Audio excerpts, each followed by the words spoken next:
call this meeting to order. The Audit Committee meeting of November 21st, 2013 is called to order. We excuse Chairman Tarkanian, and we just had a bit of an impromptu test of IT. Sometimes those happen. We'd like to just all celebrate the fact that it was passed with flying colors.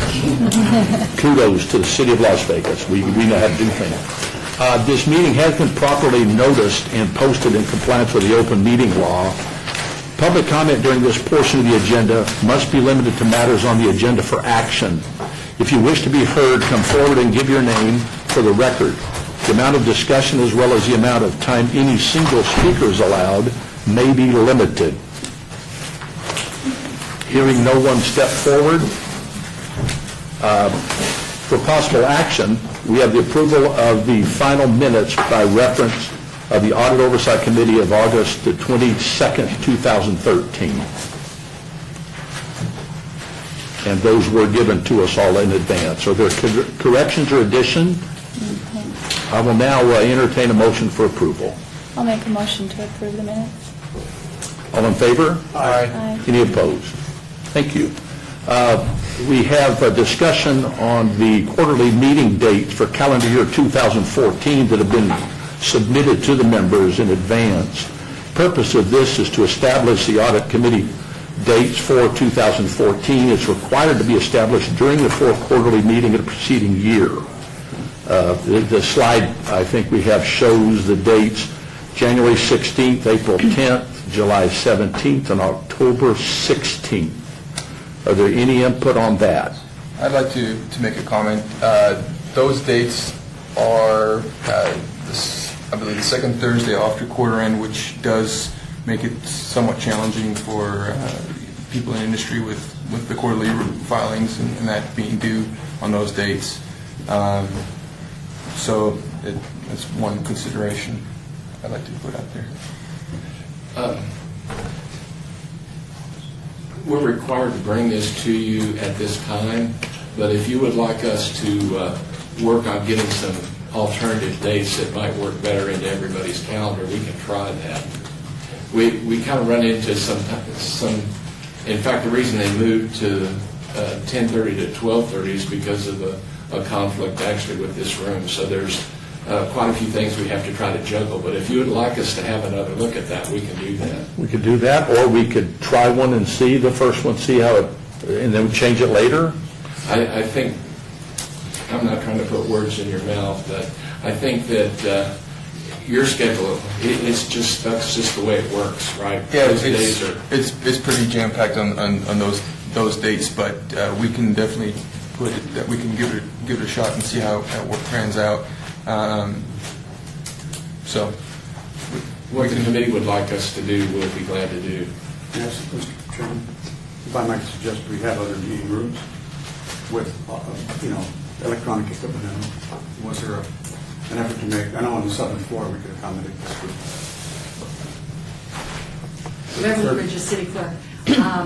It's not only the room, it's also staff resources and electronic equipment. Can I ask, would a different day during the week be better than trying to set these for Thursdays? It would give us more flexibility on the dates.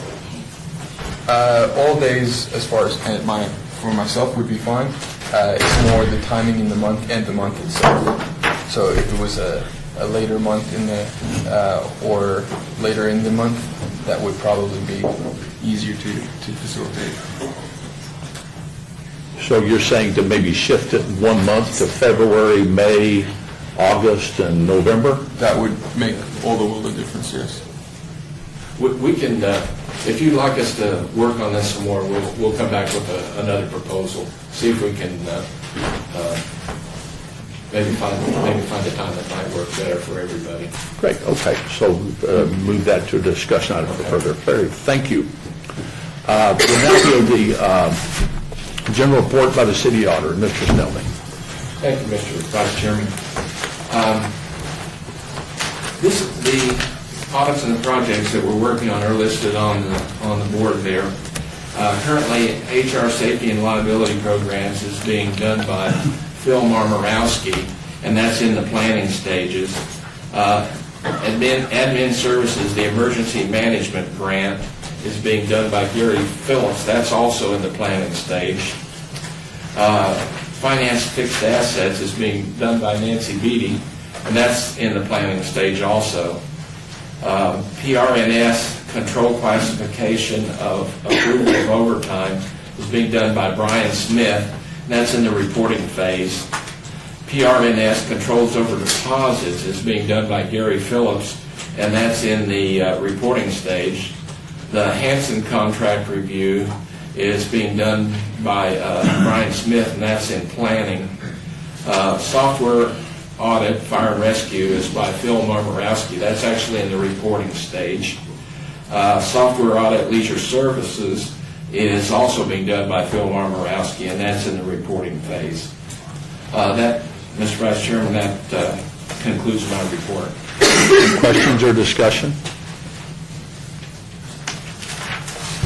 We'll entertain a motion.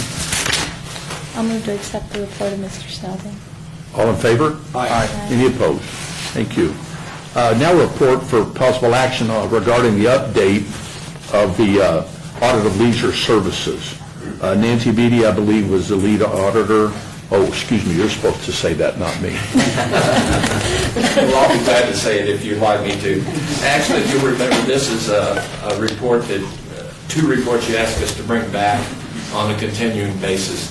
And Nancy Beatty was the lead auditor in both of those, and she'll make a presentation on the status at this point. Good morning, members of the committee. I will now provide an update of the status of the audit of leisure services for the Board of Administration. The outside consultant completed their study which included the recommendation that the city charge users fees for lights. Management conducted several city council meetings that included their intention to charge user groups for lights. Therefore, recommendation 6.2 regarding evaluating the feasibility of charging user groups for lights was closed. 4 audit recommendations remain in the extended status. 4 audit recommendations remain in the incomplete status. That concludes my briefing. I'd be happy to answer any questions that you have at this time. Representatives from Parks, Recreation, and Youth Services are also here to answer your questions. Is there any question or discussion? I have a question.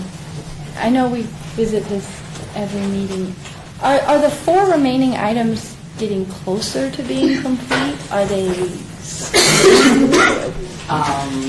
The only What's holding them up from being complete? Do you feel? well, some of it is politics and some of it is testing. There needs to be a certain number. I like to at least look at, for example, 5 different events to make sure that they're compliant. And I tested a few things, and for example, on the one on security, I tested that one the last time. And there were 2 events that, and one passed and one didn't. So we held off, so now we needed enough events to be able to test that one again. And the other areas, I wait for them to let me know when they're ready for me to come and look at it. And the only, since the last audit committee, the only items they asked me to test and look at it. Okay. Can I add something? Yeah, I threw out that word politics. It just blurted out. I'm so sorry to put a word in your mouth. You wouldn't have used that had I not said it. Probably not. No, you've been more diplomatic. But in the council, we have difficulties concerning this particular issue. We had no problem adapting the charge for lights. But it's not easy. Some of the members of the council have strong feelings about what we do and everything. And so some are in a trap, so to speak. So for which there's no escape. And then otherwise, that's kind of what politics is all about. So eventually, we like the work our staff did. We're just trying to get it in place. Right, city manager? We're doing our best. Yeah, you are. We're dragging our heels. Sorry. So is anybody any concern on the delay from the manager's perspective? Is this, we realize there's a whole lot going on. Some of it takes a bit more time than we anticipated, and sometimes condition changes. So things like changing over software systems midstream delay things, which is part of what's in the 4.1 area. And then, big recommendations like inequities in the allocation of sports fields. There's lots and lots of groups that are impacted by something like that. They're not changes that can happen overnight, and much to the chagrin of Nancy, I know, and Rad and others, it'd be great if we could make things go faster, but simultaneously there are groups that have been planning for extended periods of time for access to those fields under prior conditions, and so we have to be, prudent in our approach to not unsettle that unnecessarily, but also to keep progress being made. So it takes a lot of cycles for Nancy to be able to do her testing to figure out did we actually achieve the goal here. So I won't speak for Lonnie and Steve and Jim, but I know that they're working diligently to resolve much of this. And simultaneously, from a city perspective, we've also been given direction by the city council to hit a much higher cost recovery level than we have been attaining, which is not a part of your audit findings at this point, but it's something that's critically important to the council on making sure that we're getting adequate cost recovery for the use of these fields, because they're not cheap to maintain or program, and a very important asset for the community. So we've got two different things that are happening simultaneously that we're trying to balance and get done in an effective way. So thank you, Mr. Chairman, for the opportunity to speak a little bit about how those two things impact each other. And thank you for that. Is there any further discussion or question? I'll entertain a motion. Motion to accept? All in favor? Aye. Any opposed? Thank you.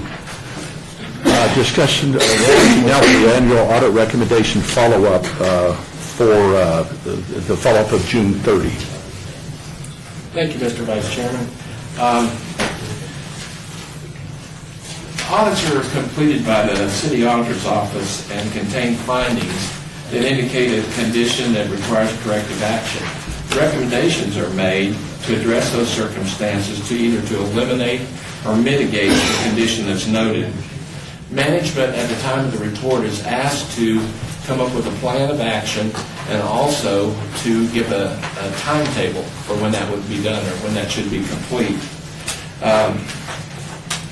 And those are included in the report. Those assertions are included in each one of the audit reports. And the City Auditor's Office tracks and reports on those on the status of those. There are really four statuses that we look at.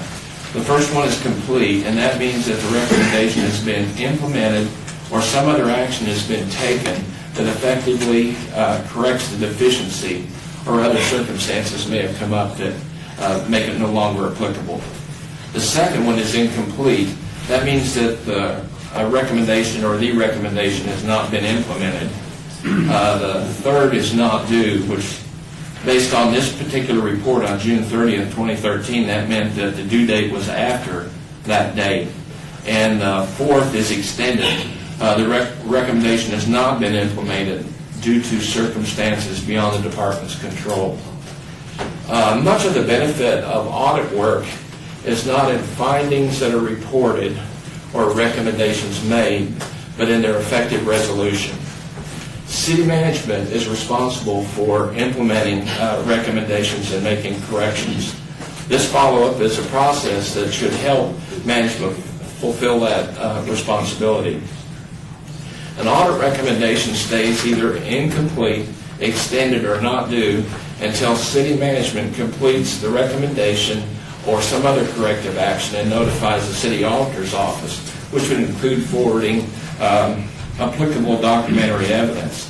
Subsequently, the audit staff goes out and does an evaluation to see that there is evidence to support that the corrective action has taken place and that management's representation of it being complete is effective. Once that happens, well, then the auditor that has the responsibility notifies the department that the recommendation has been complete and also notifies city management. The City Auditor's Office has provided 1,419 audit recommendations requiring corrective action to city departments since January the 1st, 1999. This report summarizes the status of these recommendations as of June 30th, 2013. 1,321 recommendations, or 91%, were complete. you can look and see that there are 52 recommendations that fall into the incomplete category, and which is 3.7%. 27 recommendations, or 1.9% of the recommendations, remain in the not due status, and 19 recommendations, or 1.3% of all recommendations, remain as extended. Now, if you were to look at the 93% plus the 1.9%, which is the ones that are not due, and then the 1.3%, which have been extended, the ones that can be addressed and have been addressed is really the 3.7%. So we've actually complied with 96.3%, which is very high. Usually, if you were usually looking at another organization, well, then you'd see that it would be much lower than that. So we have really good compliance when it comes to this. As of June the 30th, 2013, we have 52 incomplete recommendations. And I'm going to take a little bit of time and talk about those recommendations. To start off with, building and safety, as you can see, has 30 recommendations that are in the incomplete status. There are 5 that are listed under economic and urban development. Now, because of a reorganization that took place effective July the 1st, why then those actually move over to Parks, Recreation, and Neighborhood Services. It was a neighborhood stabilization program.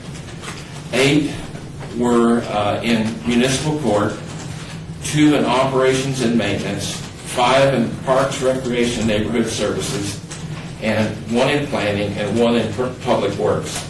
I'd like to take a few minutes and go through these and give you some kind of an idea about what's involved in these. To start off, I'll start with building and safety, which has 30. All 30 of these are related to an audit of building and safety, the code enforcement property nuisance abatement program. First of all, we have 5 recommendations addressed inconsistencies identified with the methodology being followed for the calculation of daily penalties. Additionally, we had 2 recommendations addressed inconsistencies identified in the abatement completion date report and key abatement documents. We had 2 recommendations addressed in addressing deficiencies identified in the maintenance of the approved contractor listing used to solicit bids on property nuisance abatement projects. We had 4 recommendations addressing code enforcement's adequacy of documented processes to be followed by staff members in review submitted bid packages and completing revised bid requests. We had 1 recommendation that addressed deficiencies identified in the bid documents sent to contractors. We had 5 code recommendations addressing code enforcement's adequacy of monitoring the status of the city and state licenses required of contractors performing property nuisance abatement work. We also had 5 recommendations addressing code enforcement's adequacy of monitoring the adequacy of the insurance coverage and certificates of insurance of contractors performing property nuisance abatement work. We had 3 recommendations that addressed opportunities for improving the efficiencies and the document recording process being followed by code enforcement and reducing the risk of loss created by the use of cash for payment to the Clark County Recorder's Office. Additionally, we had 3 recommendations addressing code enforcement documents providing easily accessible guidance to staff members on which specific documents should be retained and hard copy in an electronic form.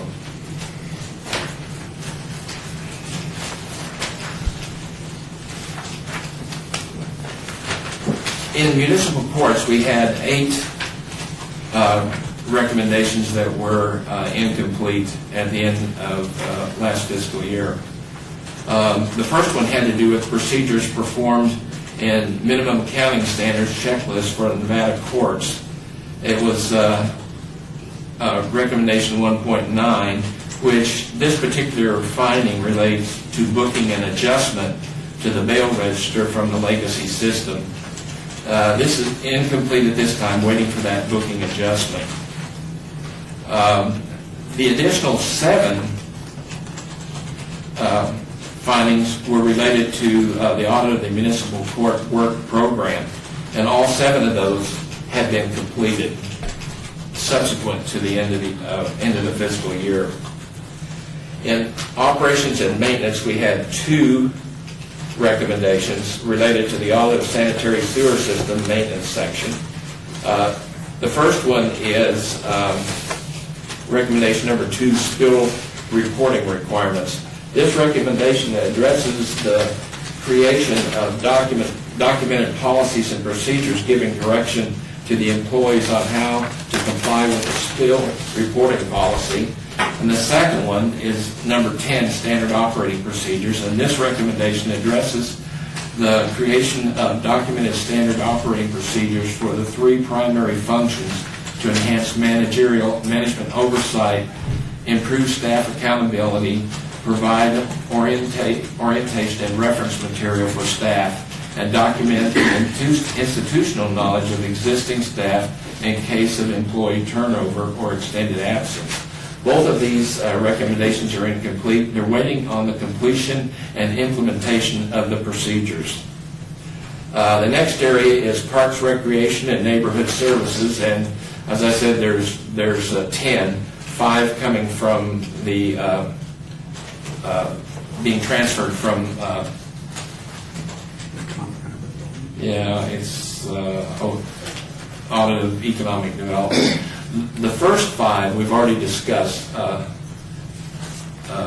Ms. Beatty reviewed those with you for the first 5 that relate to Parks, Recreation, and Neighborhood Services. The last 5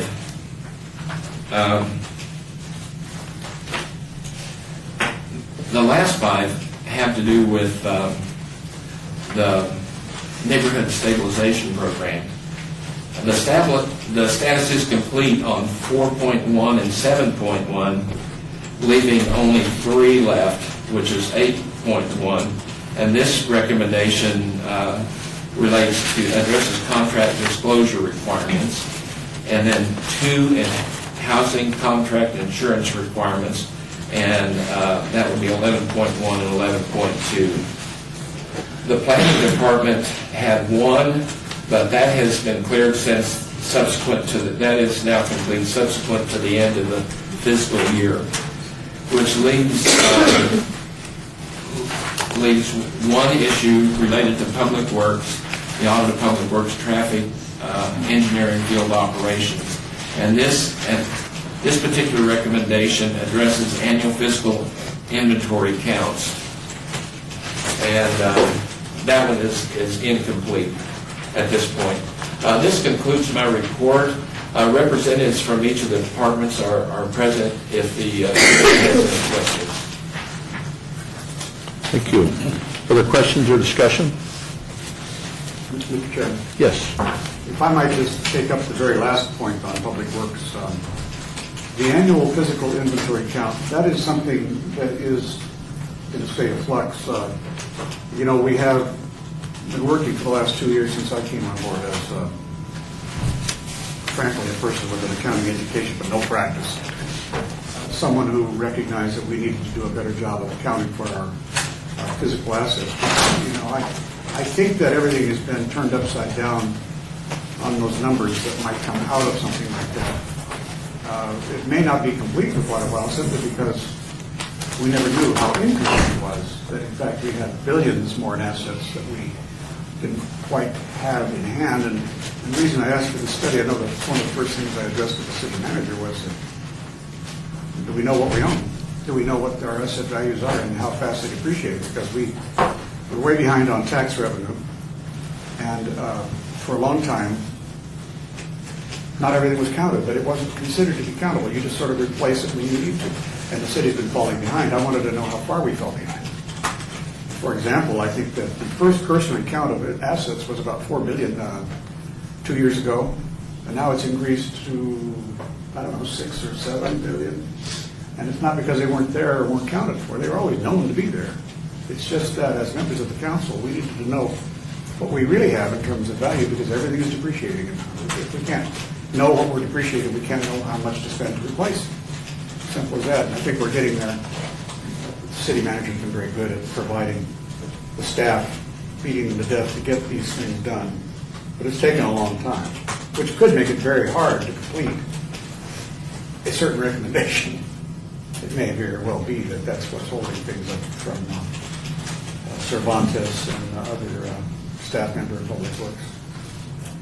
Would that be, did I make an excuse for them, or did I kind of illustrate it? Yeah, that's, let me make a comment about fixed assets. You know, when it comes to government accountability, whether sometimes fixed assets doesn't get the attention that it should get, because if we were in a for-profit industry, well, then they're always interested in the balance sheet and what looks there.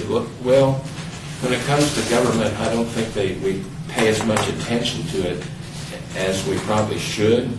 And although I will say this about this particular one, why then I know that the department has been working on this for a while, trying to.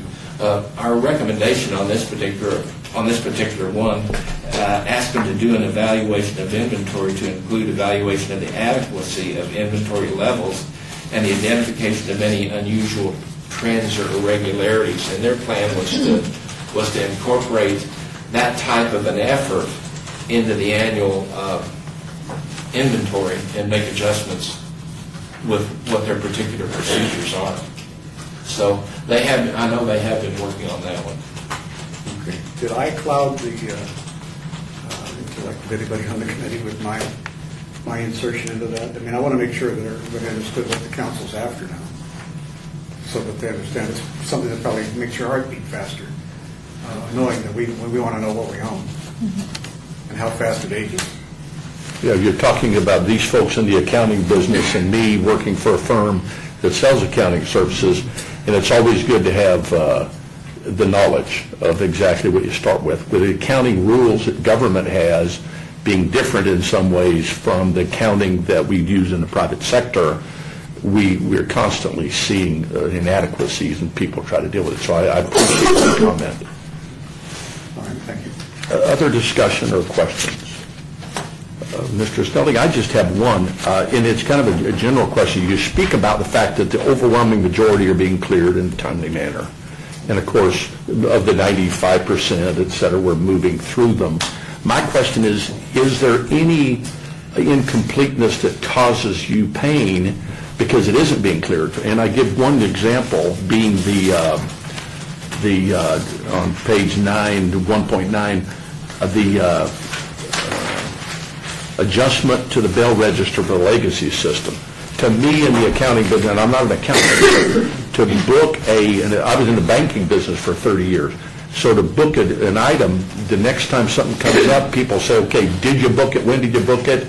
If you didn't book it, why didn't you book it? And you get troubled if you don't. And I don't mean to bring that one up alone, but is that a concern to you?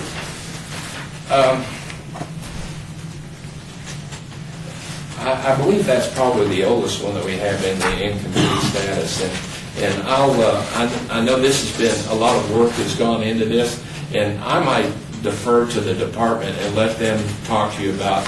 I know they've done a lot of work on that. We have. We went to.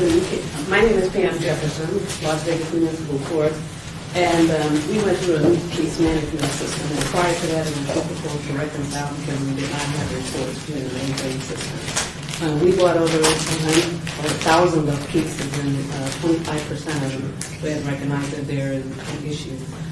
We did not have available resources to focus on it on a continuous basis because we had other projects that were priority.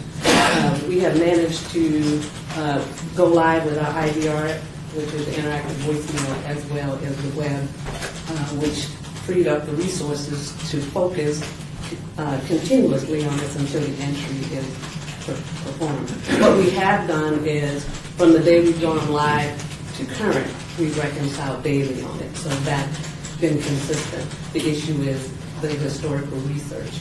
In mainframe shared a bucket of liability and asset, which is challenging, trying to figure out what status, the case was in at the time of the conversion. We do have one expert that is converting it, and I'm working with that person again. We anticipate having the entry completed within 10 to 12 weeks, because there were 1,800 cases we have to review individually, and we're down to 1,200. So it's a real tedious process, but we do understand the importance of getting that entry completed.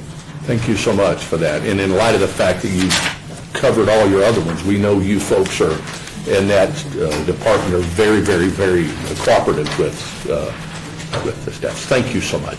Is there any other questions? I'll entertain a motion. I'll make a motion. Motion to approve this. All in favor? Aye. Any opposed? Thank you.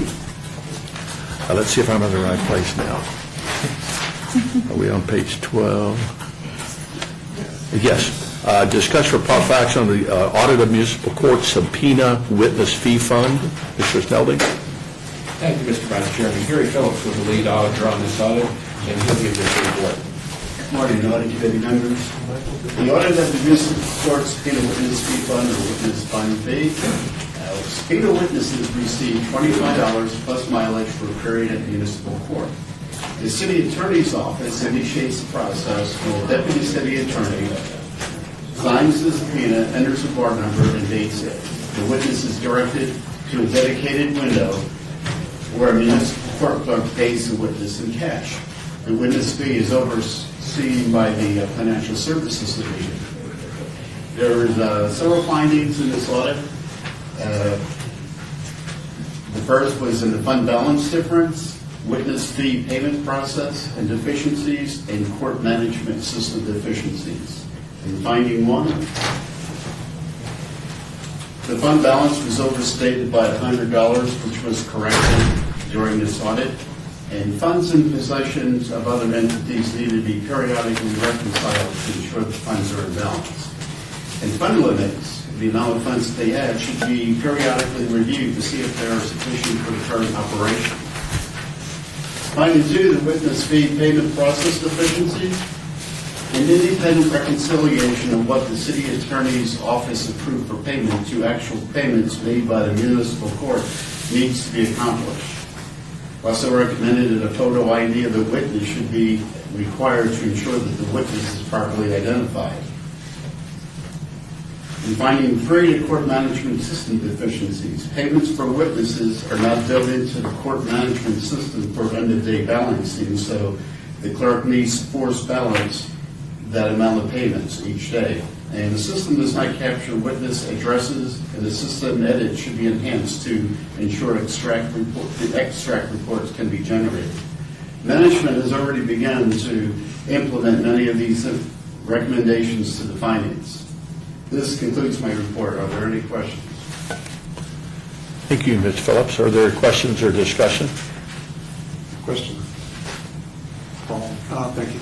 Paul, well, Gary, do we have, because we've had some turmoil in the office, we've had some carryover administrative staff, but we've had another change in leadership after just a little more than a year of tenure of the person who was the administrator. And we have a replacement in on a temporary basis. Do you find that inconsistency in this process, these deficiencies, could come from inadequate supervision because we have had turmoil there, we haven't had enough people maybe working, literally, at times, vacant positions? Well, this was an audit of petty cash, and since finance gives this money to municipal courts for payment, and the city attorney offices actually approved that we have 3 players.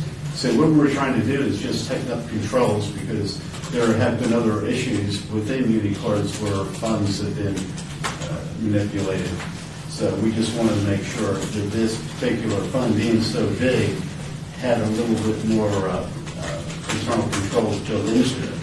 because we have one person approving, one paying, and then a reconciliation process at the end. And when you have three people involved, we will make sure that there's independent job functions and that an audit is done that looks at all three components of it. And in that case, we needed to recommend some additional internal controls to make sure.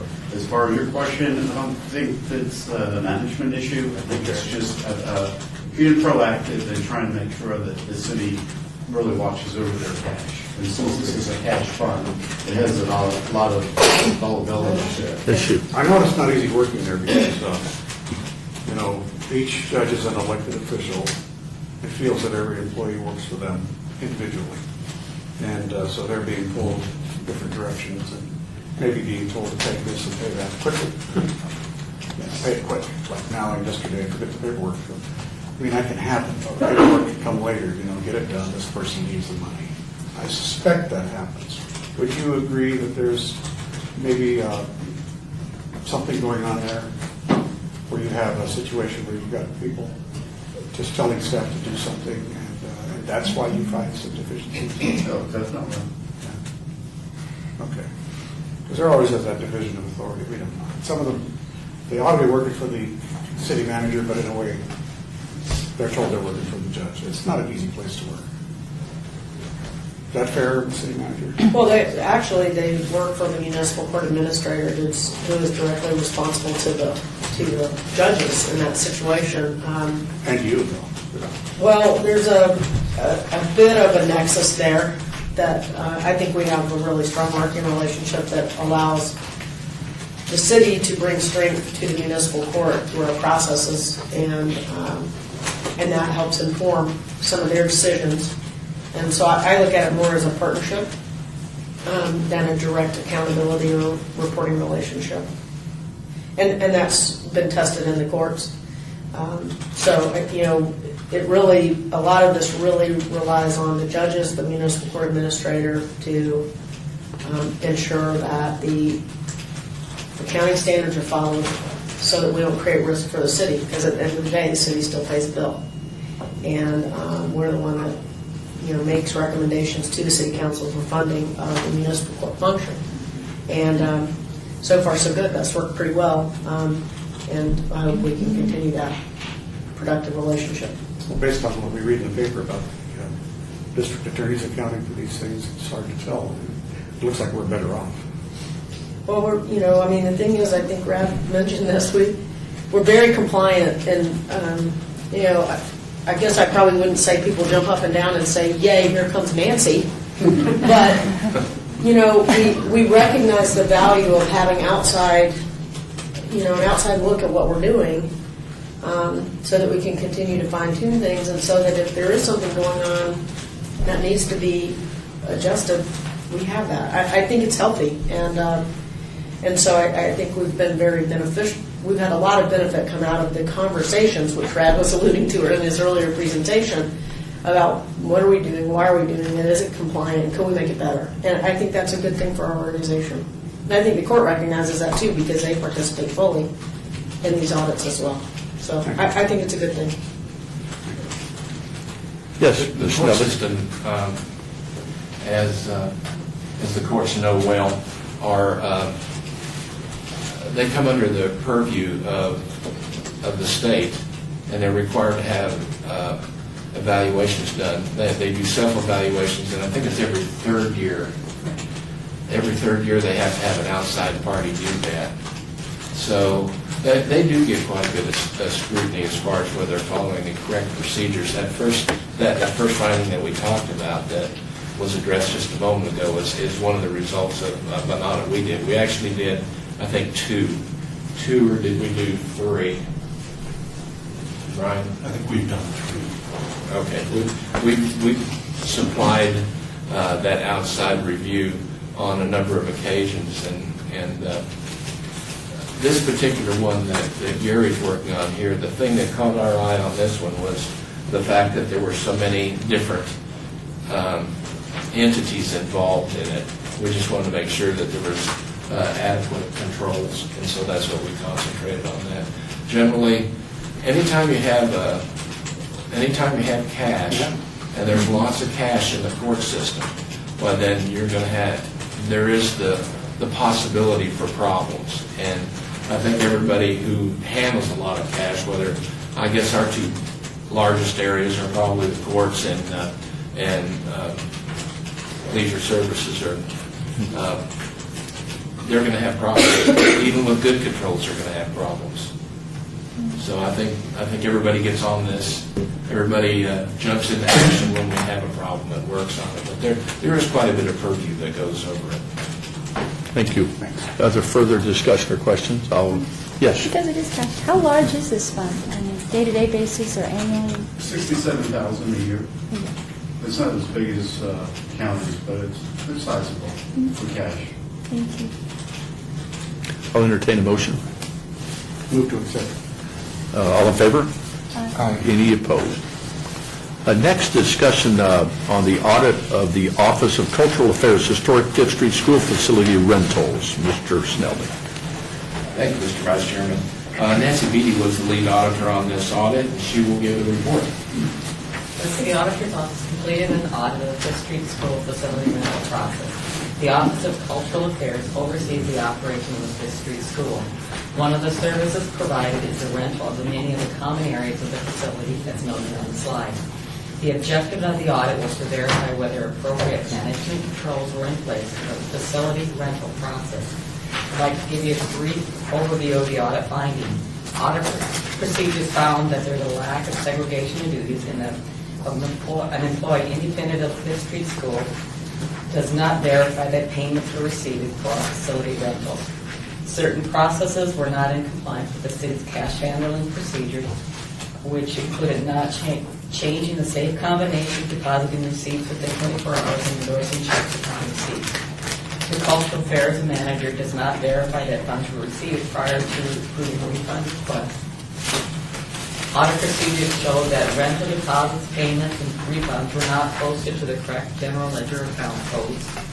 Vendors who provided services at rental events are required to have valid business licenses, current Southern Nevada Health District permit, and general liability insurance. Documentation is not always retained. The rental agreement includes options to require renters obtain additional liability insurance, liquor liability insurance, and provide security. These requirements are not always documented. The pre- and post-premise inspections are not adequately documented. Nonprofit entities are eligible to receive a discounted rental rate. We were not able to verify whether all the entities who received the discounted rate were nonprofit organizations. I'd like to thank Cultural Affairs for their assistance throughout the audit. Staff was very proactive in resolving issues we found during the audit and closed 3 of the 12 audit recommendations prior to the release of the report. This concludes my briefing. I'll be happy to answer any questions. Representatives from the Office of Cultural Affairs are also here. Questions or discussion? I'll entertain a motion. Motion to accept. All in favor? Aye. Any opposed? Thank you. Next discussion on the software audit for Office of Cultural Affairs.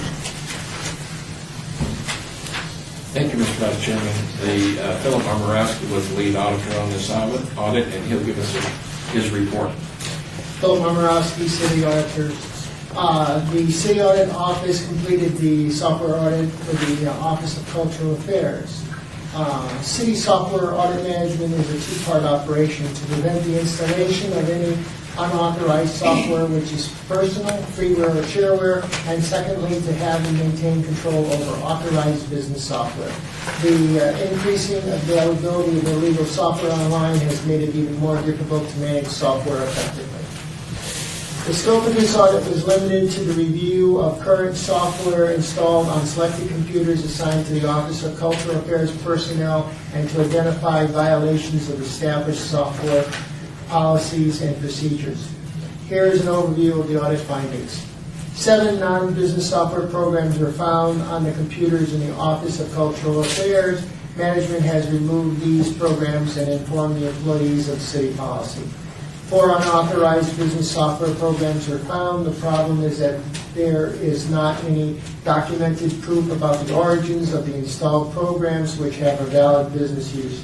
Management expects the installation of new software, and initial software cleanup will be completed by December 31st of 2013. 6 software and freeware programs were found that lacked IT authorization. One factor in the use of the listed software is that there is a proliferation of users who have the administrative ability to install software on their computer. New policy has been issued and IT is implementing more control over administrative rights. IT anticipates completing the new policy sometimes in the first quarter of 2014. I would like to thank Cultural Affairs and IT staff for all the support they provided throughout the audit. Management was very supportive of our audit and has initiated efforts to implement the recommendations. Representatives from the Office of Cultural Affairs and Information Technologies are also here to answer your questions. Thank you. Are there questions or discussion? I have a question. With the information technology, I know we've had a couple of these where we've had various departments where we've had similar findings. Is there kind of an overriding effort to, I guess, proactively, not necessarily wait for the audits to implement this across all facets of the government? The IT department is looking at software to do it. I don't know if they have purchased it yet. I think, our IT representative can say, but they have been actively involved, and, they realize, too, this is across all 3,000 computers, right, not just, a handful of them. So, yes, they have been implementing procedures. Exact status, I'm not sure of.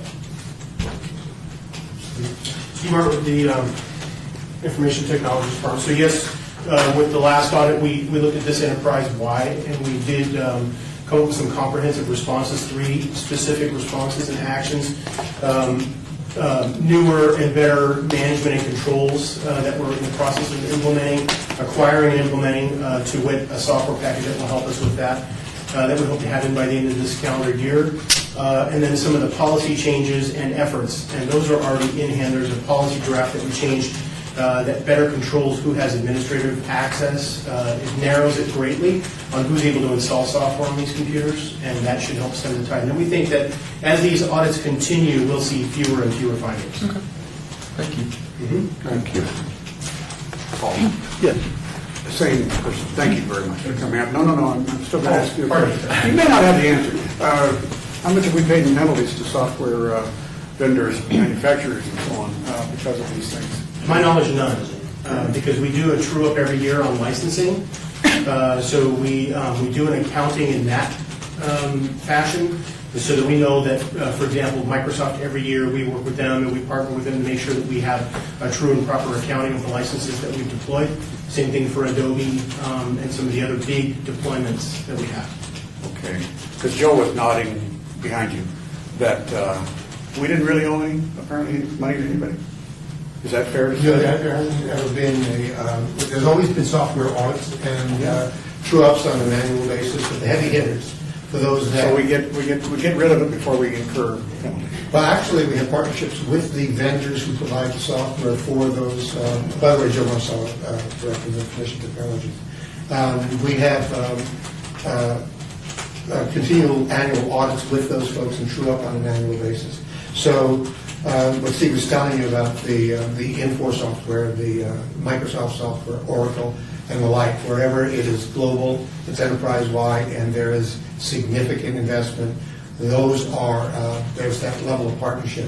What the findings have been are not in those larger areas. It's but 1 and 2 off-the-shelf software that's shrink-wrapped and wasn't purchased through the IT organization, and/or freeware that's been loaded on the systems when the systems have the advantage, or the systems moderators have the advantage of administrative rights, which has been limited. Have we had any business interruption due to the reduction of virus or any kind of backdoor thing through this? No, we have multifunctional workstations where folks are capable of doing almost any function at any one workstation, and we're very careful about how it's called ghosting or set up so that those multiple functions can always work.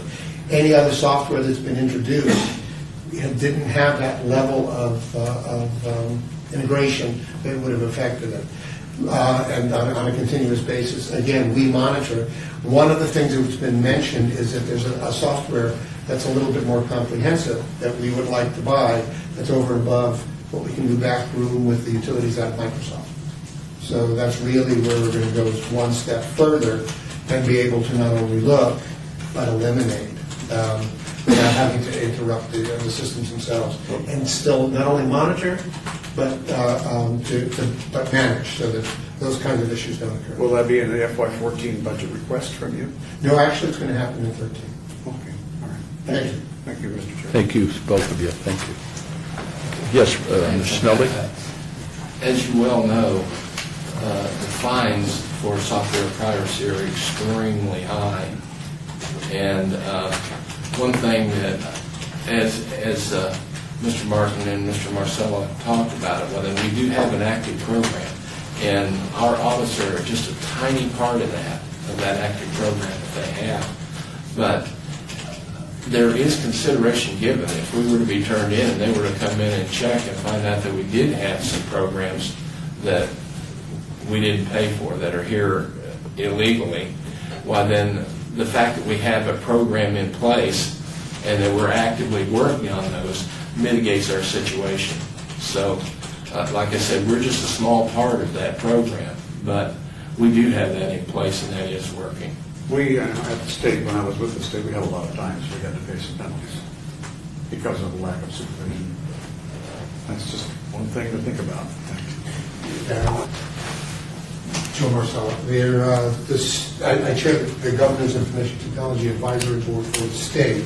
One of the things that needs to be done is, as the state gets more consolidated or consistent across the board, from security software to shared communications and the like, that trickles down to the rest of these communities. So they actually end up being an umbrella application. So you're exactly right, and that's how the governor has been able to address that issue. So thank you. Thanks to all of you. I'll entertain a motion. I'll make a motion to accept. All in favor? Aye. Any opposed? Thank you. Public comment during this portion of the agenda must be limited to matters within the jurisdiction of the committee. No subject may be acted upon by the committee unless the subject is on the agenda and is scheduled for action. If you wish to be heard, come to the podium and give your name for the record. Podium means come to the table. And the amount of discussion on any single subject, as well as the amount of time on any single speaker is allowed, may be limited. Are there citizens who desire to speak? Seeing none, this meeting is adjourned. Thank you all. Thank you.